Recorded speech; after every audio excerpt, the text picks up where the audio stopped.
Boa noite. Tudo bem com vocês? Então, como sempre, né, na última quinta-feira, também, nós temos a palestra sempre de algum convidado externo e posteriormente, né, a comemoração dos aniversariantes do mês. Então, hoje nós estamos recebendo a Mariana, ela é de Barra Bonita, do Centro Espírita Cristão, né?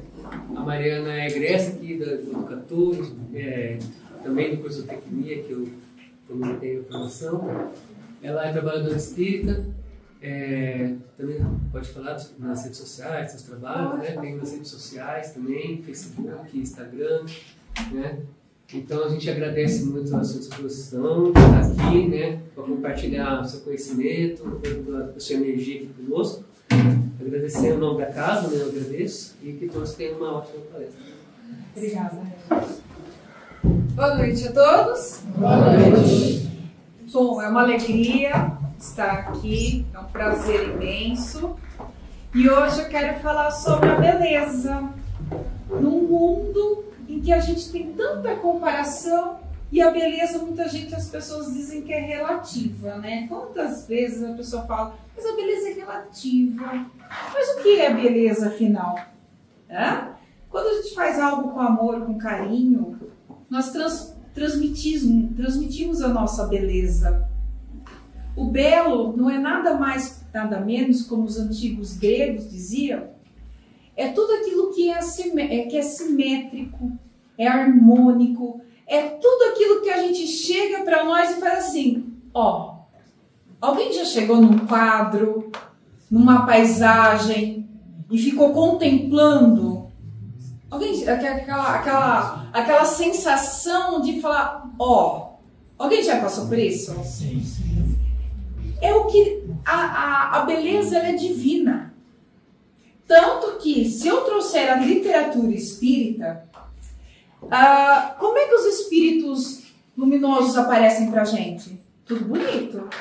Você não vê lá tudo querendo.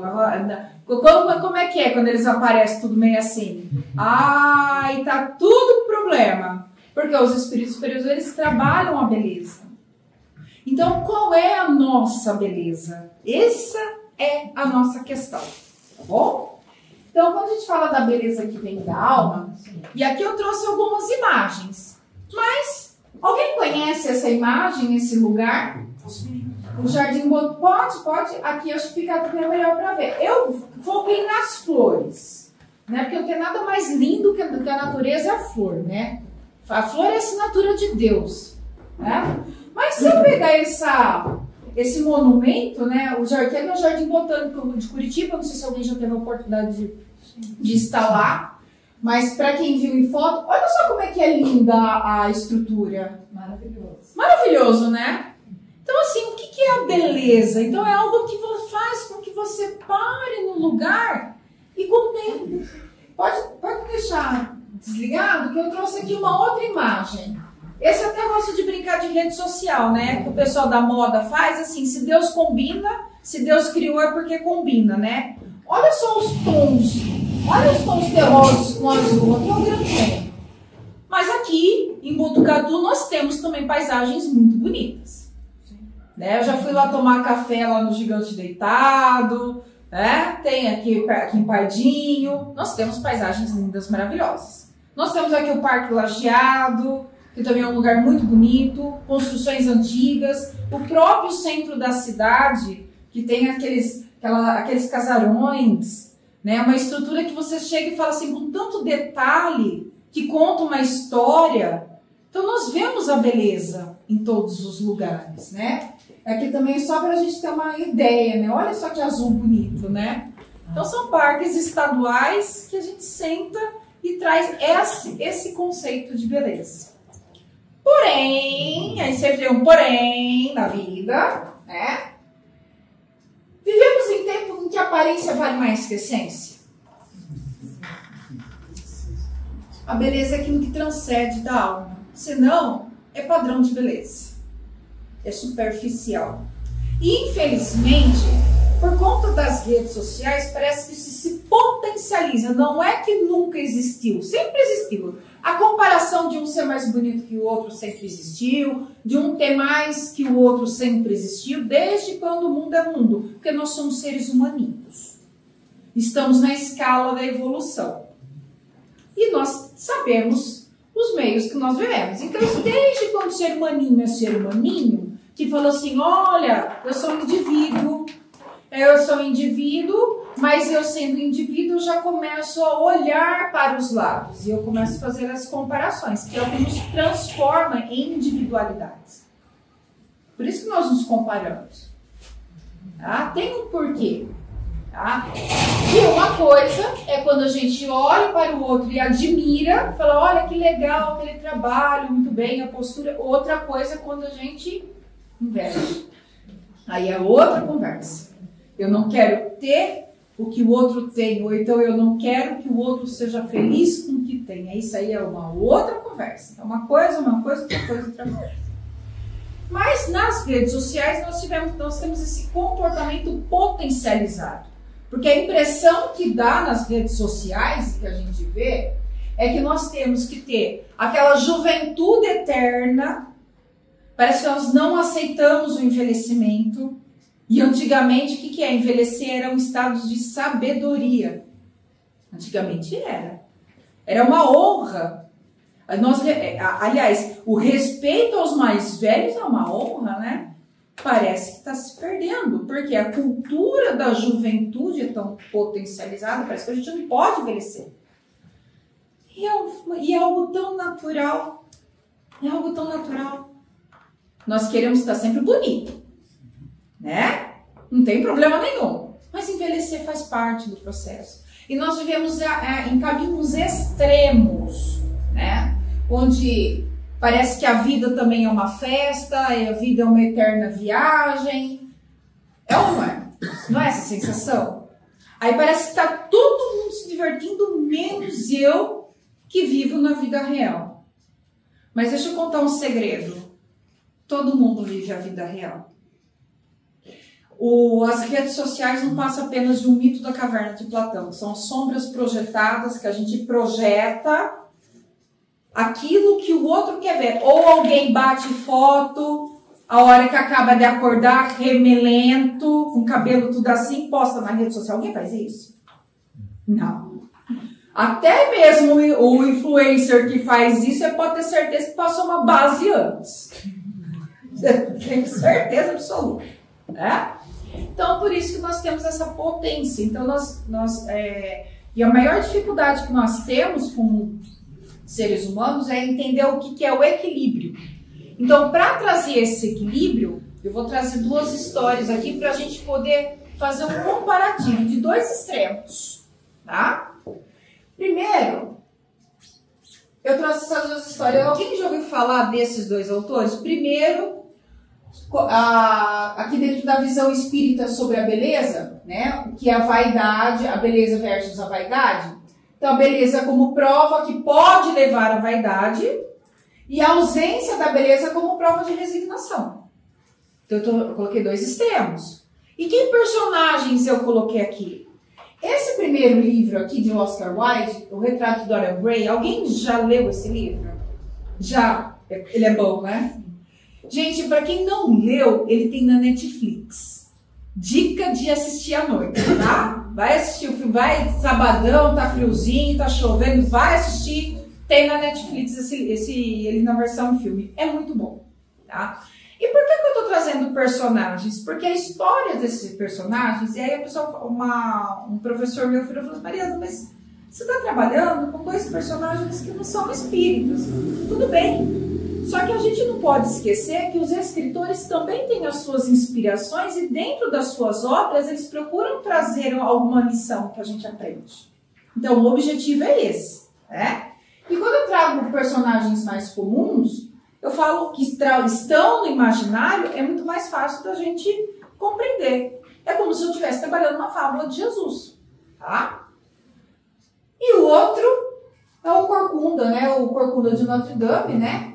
Escrito por Victor Hugo, que é o Quasimodo. Alguém Já ouviu falar desse personagem?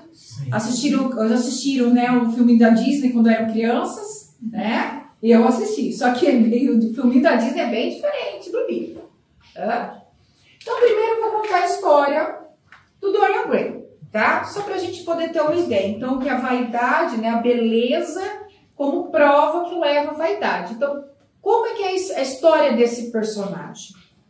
Lá na Inglaterra, lá no século XIX, o Dorian Gray, ele é um filho, né, de um milionário, ele herda a casa do pai, né? Vou contar bem rapidinho, vou dar uns spoilers, mas o pessoal lê o livro e também assistir o filme, também faz o bem.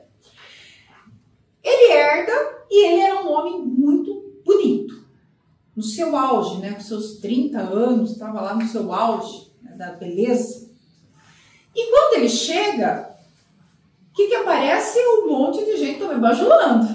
Lógico, bonito, rico, a sociedade quer conhecer. E ele fica amigo de um pintor. Tem dois amigos que são interessantes, né? O pintor, que é o que pinta o retrato dele, e o amigo dele, que ele é casado, o apresenta para a sociedade. Só que ele é aquela pessoa seguinte, né? Que ele vive aquele casamento de aparências, porque por trás ele ensinou o Oscar, né? O Dorian, a curtir a vida doidado, como diz o filme, né? Bom, tem um determinado momento, esse pintor, ele pinta o quadro do Dorian. Só que enquanto estava acontecendo a pintura, sabe aquelas imagens que a gente tem de filme, Inglaterra, aqueles casarões que tem aquela lareira enorme, aí geralmente tem aquele quadro do dono da casa? Era lá o quadro que tinha que ficar do Dorian. Então, esse pintor, ele vai e num determinado momento dessa pintura, o outro amigo dele fala assim, viu, você é belo, você é rico, você trocaria a sua vida? Você daria a sua alma para ficar belo para sempre? E nesse momento ele toca no quadro, né? E aí ele fala, eu gostaria. Nesse momento é como se a alma do Dorian tivesse ficado dentro do quadro.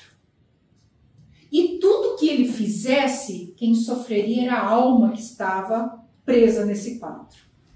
Bom, só que de cara não percebe, não acontece um passe de mágica, não acontece nada. Então no filme a gente não acaba nem percebendo muito isso. Quando que ele começa a perceber? Ele tem uma namorada, a namorada engravida, aí como ele estava curtindo a vida doidada, ele rejeita a namorada se mata. E num determinado momento ele machuca a mão dele. Só que ele acorda e ele fala, mas cadê o machucado da minha mão? Você saiu tão rápido. E a hora que ele vai ver a foto dele no quadro, a mão dele estava machucada. E aí ele começa a perceber que como ele saía nas noitadas, ele até dormia mal, mas acordava bem como se nada tivesse acontecido. E quem ia sentir? A alma que estava ali dentro do quadro. Chegou um determinado momento que ele olhou para o quadro e falou assim, esse quadro não pode mais ficar na posição central da sala, porque o quadro a figura estava se deteriorando. E então ele cobre esse quadro e coloca no sótão. O pintor fica, né, fala, mas cadê o quadro? Era para isso e tal. Aí o pintor vai e descobre o segredo dele, ele vai e mata o pintor para ninguém descobrir o segredo dele. Então nisso ele descobre que ele tem uma juventude eterna e ele aproveita dessa juventude. Né, dessa beleza que ele tem.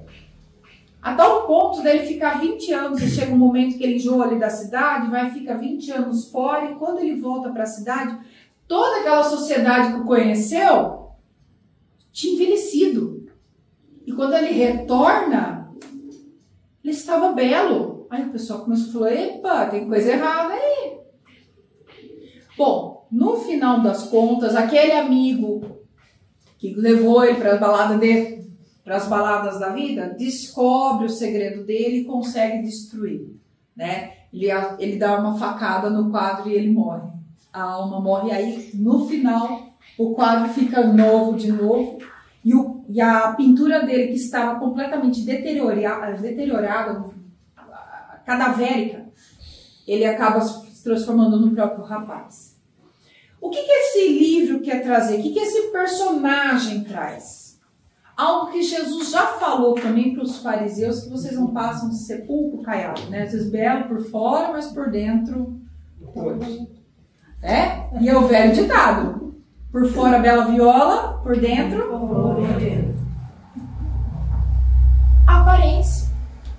A vaidade, a aparência, a pessoa que vive da aparência, a vaidade extrema. A beleza como prova de vaidade. Então essa história traz, no caso desse personagem, como que muitas vezes, muitas pessoas se entregam à vida material, puramente material, e muitas vezes acaba condenando a tua própria alma. Essa é a lição. Tá? O caso oposto que eu trago é do Quasimodo, que tem uma história completamente diferente. Victor Hugo escreve esse livro na França, no século XV, que é uma outra época, porém, a crítica social sempre teve. Muda-se a época, mas as críticas sempre permanecem. Por quê? Seres humaninhos são seres humaninhos. Nós somos seres em evolução. Nesse caminho da evolução, que muitas vezes a gente acaba se enganando, falando, não, a partir da manhã eu vou mudar. E eu vou fazer uma mudança radical. Não dá certo. Não é porque a pessoa não tem a força de vontade. Porque a gente gera uma expectativa muito grande, uma responsabilidade muito grande, que às vezes nós mesmos não damos conta. Então vamos aceitar que a evolução é uma estrada longa. Quem já foi para a praia aqui, o que é? 5, 6 horas de viagem, não pegar trânsito, né? Porque se tiver trânsito é 12 horas lá, né? Mas vamos lá. A estrada bonita e aprecia a paisagem. No meio da paisagem vai ter momentos que a gente vai ver paisagem que a gente vai gostar. Mas já viram paisagens bonitas. E nessa trajetória, vamos curtir a viagem. Quando a gente aprende a aceitar o nosso processo de evolução, quando a gente aprende a aceitar e falar, estou no processo, eu erro, acerto, volto, vai, volto, tá. Nós vamos dando passos lentos, mas passos firmes, certeiros, para não ter que ter a necessidade de fazer um retorno depois. Porque quem já pegou o caminho errado teve que fazer retorno, fala, perdi tempo, perdi não sei o quê. É ou não é? Quem, já fizeram isso? Ah, achei que só tivesse acontecido comigo. E vocês podem conversar comigo também, tá? Não tem problema, eu não gosto de falar sozinha não, tá bom? E aqui eu vou trazer a história do Quasimodo. Então, quem que é?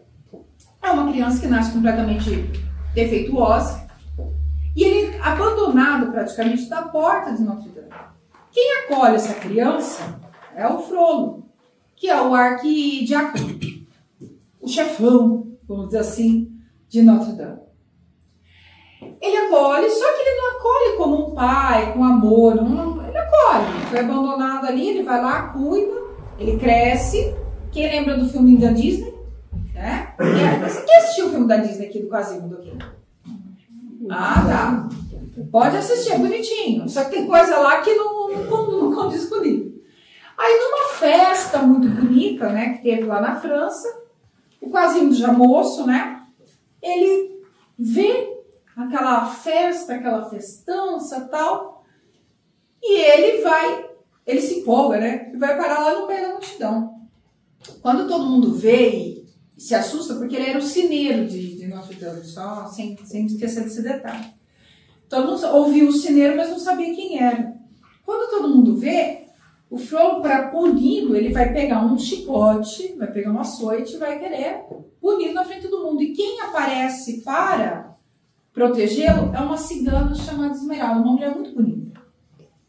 Só que o Quasimodo tem uma gratidão, um carinho, uma gratidão puro. Sabe aquele amor genuíno, puro, fraternal? Gratidão por ela, porque ela demonstrou ter bondade com ele. No entanto, os homens que a cercavam não viam ela com os olhos puros, viam ela com o desejo de um homem, uma mulher. E o Frollo também. Então, o livro, você chegou a ler esse livro também ou não? Não. O livro se passa, né, dentro assim, do conflito desse personagem, né, do Frollo, que ele é um homem da igreja, que não pode, piriri pororó, mas ele se apaixona perdidamente por ela. Só que ela não gosta dele, vai gostar de um capitão, um chefe da guarda da arquearia, chamado Phoebus. Só que é o seguinte, no filminho da Disney, não fala que o Phoebus, ele tinha uma noiva, tá? Ele traiu a noiva com a Esmeralda. Isso o filminho da Disney não conta. Não pode. E os dois acabam tendo um relacionamento. O Frollo, cego de ciúmes, mata o Phoebus. Também a Disney também não conta isso. Né? E ele coloca a culpa na cigana, na Esmeralda. Nessa trajetória dessa perseguição, meus amigos tentam salvar tal, quem tenta proteger de verdade a Esmeralda é o Quasimodo, que a leva para o alto da torre e permanece com ela por um tempo para cuidar dela. No entanto, ela é descoberta, aí ela é punida, ela morre numa fogueira, ela foi queimada viva, né, que era a punição das mulheres naquela época. E o Quasimodo, de cego, de raiva, de ódio, que era a única amiga dela, ele acaba derrubando o Frollo pela torre de Notre Dame. Essa cena tem no filme da Disney, só que a cigana vive. Qual é a moral da história, né? Nós temos um personagem que tinha um carinho genuíno por alguém, ele era inocente. Embora muita gente o via como algo feio. Mas a sua alma ele carregava uma pureza. Mesmo dando aquele fim trágico, ele carregava dentro da sua alma a pureza de quê? Porque ele não conhecia a maldade. Ele foi submetido à maldade o tempo todo, sofria todos os preconceitos. E a única pessoa que o olhou com carinho, ele só quis tentar proteger. Então, quando a gente vê assim também a ausência da beleza como uma prova de resignação, do preconceito que ele passa por tudo isso, é uma forma também da gente aprender. Mas e aí? E o belo? E eu? Onde eu estou nesses dois extremos? Por isso que eu peguei dois personagens completamente extremos, tá? Quando a gente conhece dois extremos, nós vamos buscando o quê? O caminho sempre do equilíbrio. Na natureza é assim. Sempre vem os extremos para a gente entender o que é o equilíbrio. Muitas vezes passamos por extremos para tentar entender o equilíbrio. Quando a gente... Sabe por que eu falo que na natureza é assim? Quem já fez aquele experimento lá na sala de aula? Da professora que pega um copo de água gelada, um copinho de água quente, aí você põe o dedinho, aí você põe o dedinho na água do meio que está a temperatura ambiente, a gente sente o dedo oposto. Já fizeram isso? Vocês não lembram? Não fizeram? Não. Faz em casa, então. Pega uma água quentinha. Vai, tarefa de casa. Vai lá, todo mundo, tarefa de casa. Pega uma água quente, uma água fria, gelada. Põe dentro de uma água a temperatura normal. O dedo que estava com a água quente, você sente esfriar. O que estava frio, você sente esquentar. É aquela quem gosta de tomar banho de água muito quente, quando sai, sente frio? Entendeu? É isso aí, é o choque térmico. É a lei da termodinâmica. Então, é uma lei natural. Então, o que a gente aprende com a natureza? Tudo tende ao equilíbrio. Nós, seres humaninhos, aprendemos com os extremos. Tem dia que nós estamos aqui, vem em mim que eu tô forte, tem ou não tem? Aguento tudo. Mas tem dia que se a gente sentar no pudim, chora. Tem ou não tem? Por que a gente passa dias assim? Para tentar aprender o equilíbrio. Então, tudo isso, todos os extremos é para que a gente entenda o equilíbrio. Aprenda com o equilíbrio. Tudo na vida tem que ser equilibrado. Tá? E aí, no conceito de beleza, o corpo nosso como instrumento sagrado, que eu trago aqui, um corpo muito belo, um homem muito belo, um outro corpo que não tinha toda a beleza, ou padrão de beleza, né, que todo mundo deseja, né?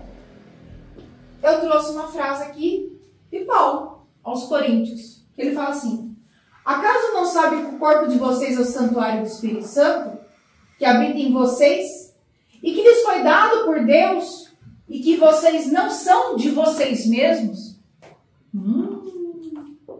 Profundo, não é? E Paulo não era espírita naquela época, não. Mas é para a gente entender que quando a gente trabalha com a verdade, as mensagens verdadeiras, elas vêm de diversas formas. E quando ele fala que o nosso corpo é sagrado, mas que nós não somos de nós mesmos, porque é uma responsabilidade muito grande cuidar desse corpo que Deus nos emprestou. Então, é importante cuidar da nossa saúde. É importante.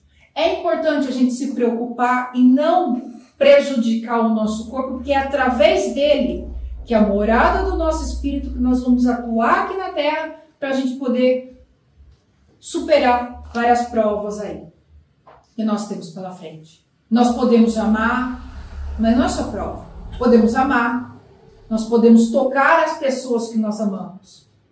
Imagina a dificuldade que é de uma pessoa, de um espírito já desencarnado, querendo abraçar um ente querido, não pode, não tem um corpo. A gente acha que a saudade é só daqui para lá, mas de lá para cá também. Então a gente tem que aproveitar muito bem, cuidado desse empréstimo, porque ele foi dado com muito amor e com muito carinho. Então cuidar dele, sim.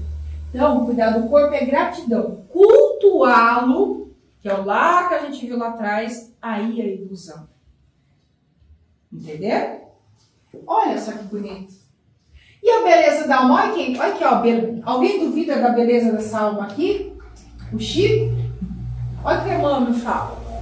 A beleza real brilha no coração e se projeta no olhar. Ué, não tem aquela frase que fala assim, os olhos é o quê? Janela da alma. E não é verdade que quando uma pessoa brilha, irradia, você parece que a luz sai do olho? A pessoa sorri com o olho.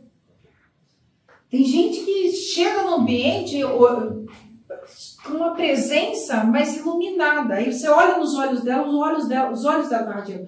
Fala de um assunto que você gosta. Os olhos brilham. É ou não é? Todo mundo tem o seu gosto. Todo mundo tem aquilo que sente prazer em falar, em fazer, em trabalhar. Aí você fala assim, conta pra mim sobre isso. Os olhos brilham. Porque a alma mostrando o amor e o carinho que tem para fazer aquilo. Olha que maravilha. E aí, então se projeta no olhar. E aí, como que a gente cultiva essa beleza interior? Bom, se eu falo, parece assim um clichê, né? Ai, caridade, fé, autocuidado com equilíbrio, palavras edificantes, sentimentos elevados. Parece até um pouco clichê. Mas alguém já entendeu qual é o poder de uma oração? Sabe o que é o poder da oração? Gente, uma vez, dentro de um pinga-fogo, uma pessoa perguntou assim, estava eu e mais uma outra pessoa. Falou assim, magia existe? A outra pessoa falou que não. Eu falei que existe. Aí todo mundo ficou meio assim, mas como assim magia existe? Se eu acredito que ela existe, ela vai existir. Ligação. Então. Qual é o contrafeitiço da magia? Oração. O que é? Nada mais ou nada menos. Se eu faço um desejo mal para alguém, aí as pessoas fazem todos os recursos, tal, que não é o caso aqui. Manda espírito para prejudicar a vida daquela pessoa. Se eu estou com poder, com oração, em prece, minha postura, a questão não pega. Não vai, por quê? Não tem como nos atingir. Então, uma vida equilibrada, que você busca algo que te faça crescer espiritualmente, é a maior proteção. E oração. Muitas vezes, até aqueles enviados para nos prejudicar, aprendem até com o nosso jeito, podem ser até acolhidos. Entende? Então, não é o fato, não é as palavras mágicas, mas... E sim o fato de eu me fazer uma conexão mental e eu acreditar que aquilo existe, que aquilo vai me proteger, me prejudicar, aí acontece aquilo. E eu começo a sentir o medo. E o medo abre todas as portas para aquilo que a gente não quer. Então a coragem ela está aí, dentro do poder da oração, dentro das minhas atitudes. As minhas atitudes é que vão fazer com que eu consiga me proteger. Então eu não estou falando que não existe, ela existe para quem acredita que existe. E se eu acredito que ela existe, mas eu tenho uma atitude que me proteja, eu vou estar protegido. Tudo é aqui, ó. É mente. Tudo é a mente. Tá? E tudo aquilo que eu busco para melhorar o meu espírito, eu vou acabar embelezando. Bom, a espiritualidade refletida no rosto. Gente, você quer ver uma pessoa que desencarnou há pouco tempo, mas não aparentava a idade que tinha? Era o Divaldo, né? Você não falava que o homem tem mais de 90 anos, né? Uma cutis. Gente, faz o bem que não precisa fazer cirurgia plástica. Eu olhei aquilo, né? Pessoas espiritualizadas, né? Espiritualizadas, elas têm uma serenidade no olhar, ela tem uma postura gentil. Ela procura, ela é mais branda. Alguém tenta imaginar a postura de Jesus com os outros, mesmo sendo firme. Mas alguém consegue ver Jesus mal educado? Não faz sentido, né? Parece que não bate, né? E a alma iluminada, ela se manifesta na aparência, porque é aquilo que a gente fala. A pessoa, ela resplandece energia. Tudo aquilo que a gente faz é energia. Então, tudo aquilo que nos eleva, transforma em boas energias. Espíritos iluminados, como é que eles aparecem pra gente? Tudo bonito, né? Aparência jovem, radiante. Não sei se alguém já passou por isso, de sonhar com algum ente que já desencarnou e ele se parecer mais novo. Não está naquela aparência alma iluminada. Né? Olha que maravilha. E a beleza como missão espiritual. E aí vem, cada um tem algo de belo para oferecer. O que eu tenho de belo para oferecer? Qual é o meu talento? Qual é a minha luz? O que eu posso oferecer para o outro? O que eu tenho? Que faz brilhar os meus olhos e faz com que eu irradie. O que faz? E eu posso fazer por outro? Todo mundo tem algo de belo para oferecer. Todos nós, sem exceção. O Espírito bonito não impõe, constrói pontes.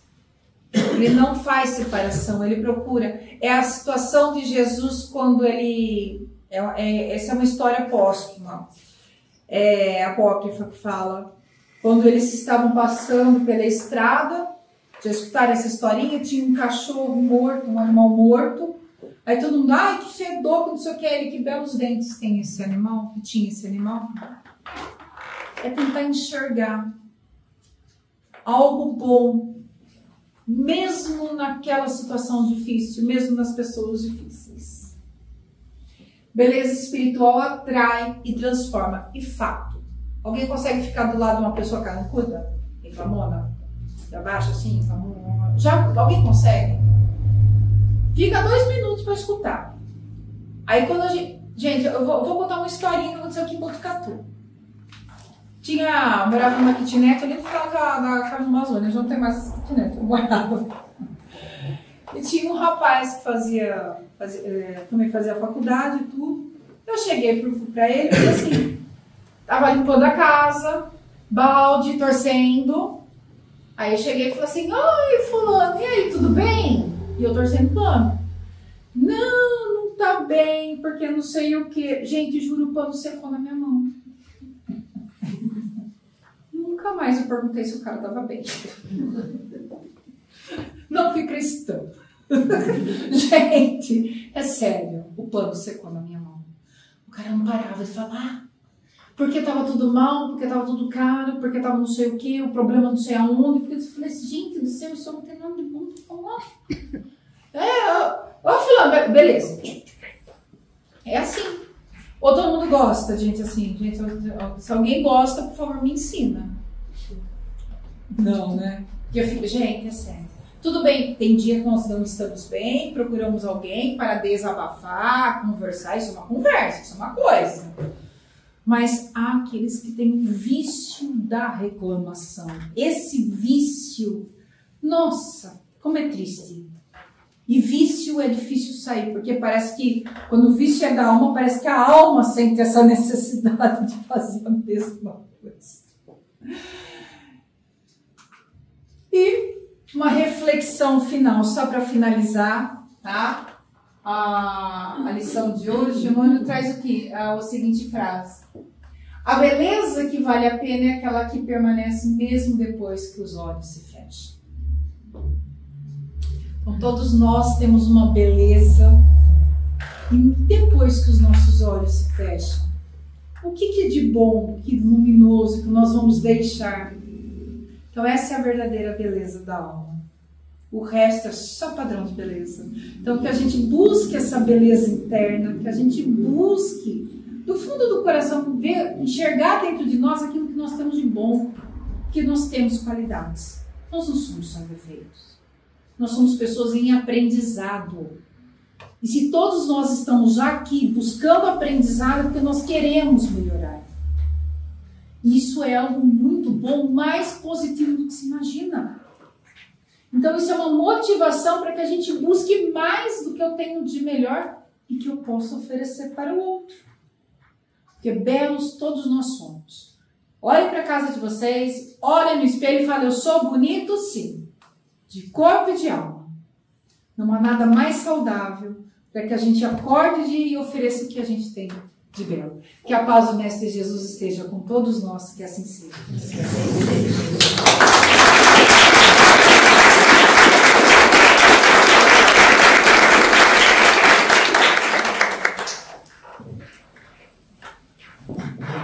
Podemos abrir para perguntas? Pode. Vocês querem aproveitar, trazer alguma dúvida, algum comentário? Discordar também pode, viu, gente? Fala, Mariana, tudo que você falou é tudo laiota, não tem problema. Eu aprendo tudo de novo. Todos belos? Todos belos. É para se enxergar belo, sim. Tá bonito. Mas eu estou aberta, uma dúvida. Não? Então, lição de casa. Vai fazer o teste da água para vocês verem como é que muda. E vai assistir o filme da Netflix também, que é legal. Uma recomendação boa. Um amigo meu perguntou a respeito da prova da beleza. Nossa Senhora. Prova da beleza. Olha, 3 provas difíceis. A beleza, ela está dentro. Dinheiro, riqueza, fama e poder. A beleza está dentro. São 3 provas difíceis. Não necessariamente elas vêm ao mesmo tempo. Por que eu falo que elas não vêm ao mesmo tempo? Às vezes a pessoa tem o poder, mas não tem o dinheiro. É aquela pessoa que parece que domina o ambiente. Né? E também às vezes não é famosa. Às vezes a pessoa tem uma fama, mas ela não tem o restante. Agora, quando vem esses 3 juntos, gente do céu, é um desafio para o espírito trabalhar o ego de uma forma, porque tudo que vem fácil vai fácil. E tudo aquilo que chama a atenção, porque nós somos seres materiais encarnados, é muito mais fácil aproximar de uma pessoa que tem esses 3 por interesse. Então nós atraímos muitos interesseiros, nós atraímos muito bajuladores. Nós, eu falo, aqueles que têm essa prova. Todos aqueles que passam por essa prova, se não tiver um pé no chão, não tiver uma fé realmente com propósito em Jesus, porque os desafios são muito grandes, as facilidades são tudo aquilo que é fácil, tudo aquilo que vem no sim de uma forma muito fácil. A gente aprende, o espírito aprende a não trabalhar, não consegue escutar o não, a frustração, que é um desafio hoje. Hoje, dentro desse desafio de facilidades que nós temos, e muitas vezes até de apresentar para os outros um mundo muito mais fácil, tecnológico, que é bem diferente de uma época que se contava, o tempo era contado na hora do sol, se tinha que produzir as coisas. Então, tudo que é difícil, a gente dá um valor muito grande. Mas quando as coisas começam a vir de uma forma muito fácil, nós nos perdemos nesse tempo que sobra, que deveria ser trabalhado para algo útil.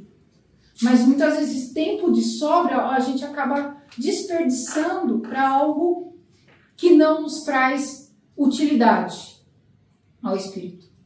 E hoje nós temos muitas facilidades. Muitas facilidades. Então, essa é uma das provas que você falou, beleza, é uma prova, porque é muito fácil você aceitar. É o Dorian Gray. É o personagem do Dorian Gray.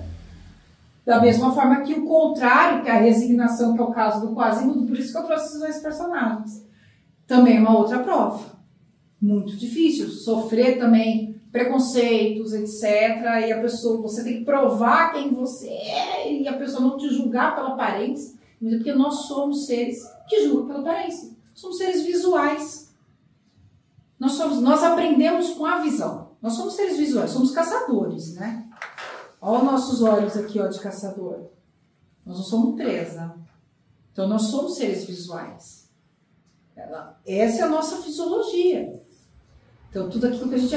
Não é à toa que eu trago imagens. Por conta disso. Porque as imagens fazem com que a gente memorize. E julgamos, sim, os 5 minutos pela aparência. Julgamos a roupa. Nós julgamos. Somos seres humaninhos. Nós ainda não enxergamos os espíritos. Quando a gente começar a enxergar a alma no lugar do corpo, não haverá necessidade de vir corpos encarnados. Iremos vir de outra forma. Mas ainda tem tempo, tem chão, gente. Vamos aproveitar a jornada. Mais alguma pergunta? Espero ter esclarecido, tá? Mais alguém? Mais alguém? Essas pessoas que elas não se aceitam do jeito que elas são e elas estão se modificando todas. Sim. Tudo, né? Não só o rosto, o corpo, tudo, né? Essas pessoas, tem pessoas aí que já fizeram mais de 30, 40 plástica, né? Eu fico pensando nessas pessoas quando desencarnam. Mais uma vez, é o corpo sendo cultuado.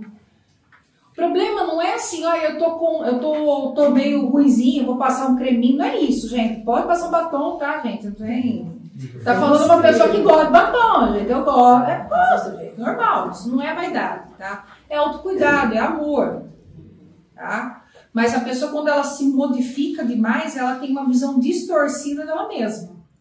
Você já começa aí você começa a enxergar como é que deve estar o espírito, a condição espiritual dessa pessoa, que precisa se modificar de uma forma muito grande. Não é só a questão de cirurgia plástica, mas pessoas que se deformam por conta de tatuagem. Também tem muita gente que faz isso. Não estou discriminando tatuagem, tá, gente? Tá? Mas tem pessoas que se modificam a tal ponto de ficarem irreconhecíveis. Aí eu faço a seguinte pergunta: como é que está o espírito daquela pessoa a ponto de ter essa necessidade de se modificar a sua fisionomia, seu corpo, a custo de qualquer coisa, a troco de qualquer coisa, em nome de uma beleza, ou em nome de um grupo, em nome de alguma coisa?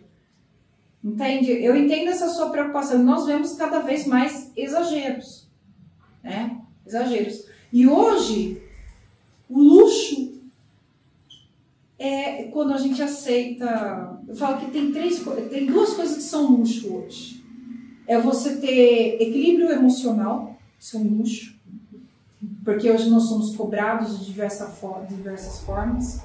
Não, e se eu tenho algum problema, alguma coisa, eu tenho que buscar terapias para isso que existem, tá? Busca ajuda, seja de ordem espiritual, seja de ordem psicológica, eu tenho que buscar ajuda, tá? Porque hoje nós somos cobrados de diversas formas, tá?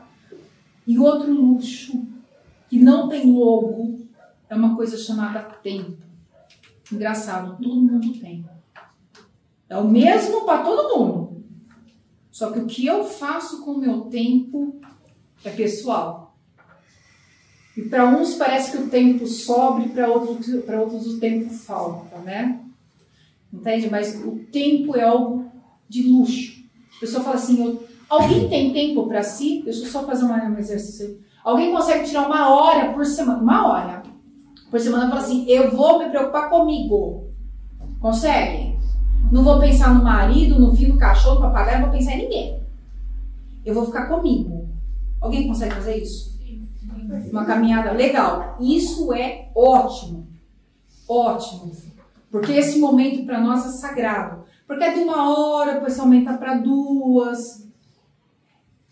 A gente vai aumentando aos poucos. Porque esse momento que nós temos conosco mesmo, não é tempo perdido. É um tempo para a gente poder se conhecer. É um tempo para a gente se valorizar. É um tempo para a gente se embelezar, sim. Fazer uma caminhada de qualquer forma. A gente tem o nosso tempo. Tá? É saudável. Porque quando nós estamos fortes emocionalmente, a gente consegue ajudar o outro. Aí a gente consegue, quando nós estamos descansados, nós conseguimos prestar auxílio para o outro. Agora, esteja você cansado, com fome, tentando prestar auxílio para o outro. A gente até faz, mas não sai com a mesma qualidade de descansado. A gente faz, não estou falando que a gente não faz. Mas não sai do jeito que a gente queria. Porque no fundo do coração, quando a gente se presta para dar auxílio ao outro, principalmente quando a gente quer cuidar de uma pessoa que quer estar doente, uma pessoa de idade, uma pessoa doente, que exige de nós uma mentalidade forte, quando nós estamos descansados, nós conseguimos compreender o outro, mas quando nós estamos quando nós estamos cansados, a nossa paciência diminui, aí a gente acaba sendo mais enérgico com o outro. É sempre assim. Então, assim, é fundamental. Buscar a beleza, sim, mas cuidado com o exagero. Sempre o equilíbrio. Mais alguma coisa? Ai, tô adorando responder perguntas. Ai, ninguém. A tatuagem, ela fica no perispírito? Ou no espírito? Eu já vi muita literatura a respeito disso. E eu sempre faço a questão, eu sempre recorro à questão do depende. Sabe por quê? Qual é o significado que aquela tatuagem tem para aquela pessoa para grudar no perispírito? É tudo uma questão mental. Quando eu vejo assim, a pessoa falar, tem literaturas que falam, tem vale dos tatuados, tal. A minha pergunta é, por que eu estou marcando o meu corpo? Aquilo foi só um símbolo do infinito lá que eu fiz quando eu era adolescente. Aquilo não vai fazer bem. Agora, se eu fui tatuada, por exemplo, num campo de concentração, me colocaram aquilo me marcou, me feriu, entenderam? 2 extremos. Tá? Então, qual é o significado que aquela tatuagem tem? Tem pessoas que... Tem uma moça que eu vi um depoimento dela. Ela fez uma cirurgia no peito, ela sobreviveu aí ela fez um coração aqui, como se fosse um coração costurado. O significado daquela tatuagem para ela foi nascer de novo. Qual é o prejuízo? Só foi o corpo. Entende? Então, assim, a pergunta é, qual é o significado que aquela tatuagem tem para aquela pessoa a tal ponto de marcar o perispírito? Agora, há pessoas que cada pessoa que tira a vida tatua a vida do outro. Olha o peso. É mais mental do que o físico. Entende isso, Lógico? Não sei se explicou ou não. Mas é pensar nisso, é ponderar. Mais uma vez, o Kardec, a cada 3, 4 páginas, não sei se quando a gente faz o estudo, ele fala bom senso.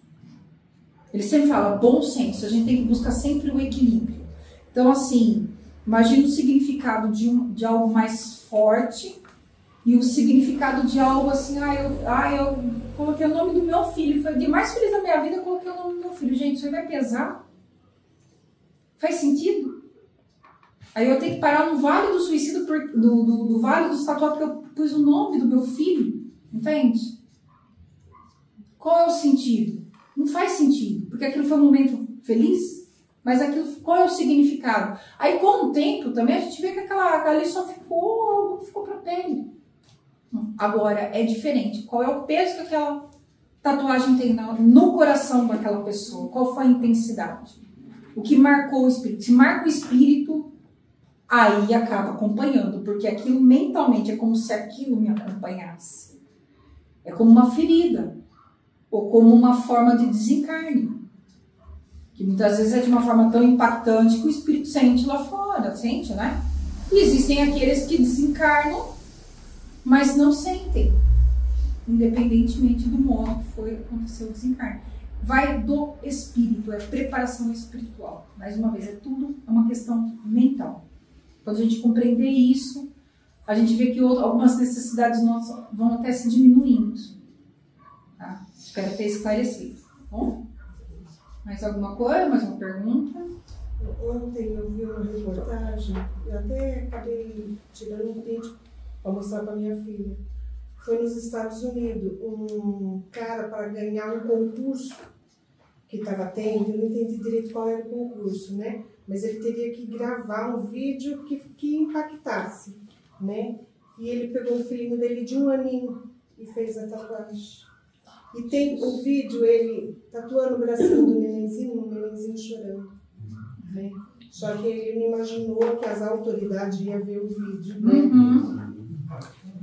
Para tirar, não ganhou o prêmio, foi preso e eles tiraram a criança dele, né? Agora sim, aí é que eu falo assim, aí por exemplo, no caso desse bebê, pode ser que ele cresça e aquilo foi loucura do meu pai, perdoe o pai. Ele vai ter um problema por conta disso. Agora, de quem fez? Jesus diz, é necessário que haja um escândalo, mas ai de quem faz. Ai de quem faz. Né? Então, assim, é a mesma situação que a gente vê aqui, por exemplo, na questão alguém faz o estudo aqui do céu e inferno? Tem no livro Céu e Inferno, nós temos 2 partes. Uma que ele explica o que é a concepção de céu e outra de inferno. É maravilhoso esse livro. Eu fui entender a doutrina só com esse livro. Eu tinha medo dele, ficou 3 anos guardado no meu estante, porque eu olhava para a cara do livro e falava, isso aqui é forte. Eu falei, demônio. Eu tinha um medo danado até eu ler o livro, apaixonar pelo livro, li ele umas 3 vezes. E agora eu falo para todo mundo que eu vou para o inferno e volto, tomo até com o cabelo para aprender como é que é o inferno. Eu adorei o livro. Eu estudei tudo. Adorei o livro, sou apaixonada por esse livro. E na segunda parte tem depoimentos dos espíritos. Tem dos espíritos felizes, tem os espíritos medianos, tem os espíritos de assassino, tem tudo quanto é espírito de depoimento. Aí um deles é de suicidas. O interessante é que existem vários casos de suicídio que Allan Kardec relata. Por que eu estou trazendo? O livro dos espíritos é público, então eu posso tratar porque é público, está publicado. Então eu posso falar. E um dos casos que, inclusive, São Luís se depara, que é o suicídio por amor. Esse título aí. O rapaz, ele era apaixonado por uma moça, fazia de tudo, queria casar com ela, ela disse que ia casar com ele, só que ela não gostava dele. Por fazer a brincadeira, ela terminou com ele. O cara, do jeito que ele saiu da porta, se matou. Entendeu? O Espírito São Luís pergunta qual seria a condição desse espírito. O São Luís responde de uma forma muito simples. Ele fala o seguinte: ele vai, lógico, ele tem que arcar com a sua responsabilidade, só que seu estado de sofrimento será menor do que aquela que provocou. Entendeu? Aquela que provocou, aquela que causou, aquela que brincou com os sentimentos dele, ela terá uma responsabilização muito maior do que ele que fez. Entende? Então, assim, aos olhos de Deus, tudo que é visto, a intenção. Isso aí é livro dos Espíritos, 3º livro, Lei da Adoração. Tá lá. Deus olha a intenção no coração das pessoas.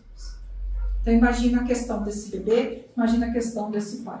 A intenção dele foi impactar. Entendeu? Agora, somos nós juízes? Não, não somos nós juízes. Mas cada um tem uma consciência e a gente, pela literatura, pelo que a gente tem aprendizado, a gente já consegue entender uma coisa, algo muito simples, de que tudo aquilo que transgride a lei divina tem consequência.